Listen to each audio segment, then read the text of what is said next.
Birth chart আর কি ready হয়েছে অ্যাস্ট্রোলজিকের তরফ থেকে। তোমাদেরকে আগেও বলেছি আমরা পুরো ডিটেল চার্ট অ্যানালিসিস করি, সেটা যে কোনো এজের হতে পারে, এবং এটা বারবারই বলছি একটা বইয়ের মতো।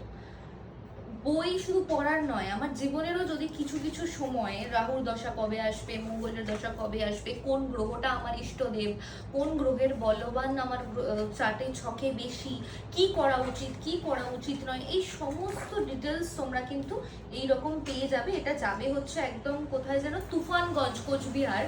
এর মধ্যে প্রত্যেকটা গ্রহ, নক্ষত্র, ভাব, এভরিথিং পুরো ডিটেলস পুঙ্খানুপুঙ্খ আছে।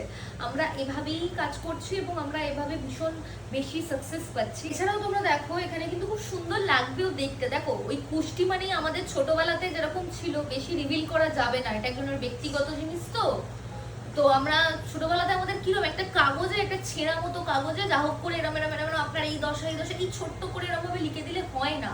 এখানে আমরা সুন্দর করে একদম বানিয়ে, যাতে বাবা মায়ের দেখতেও ভালো লাগে যে না বাবা আমার ছেলের বা আমার সন্তানের একটা কিছু পেয়েছি আমরা।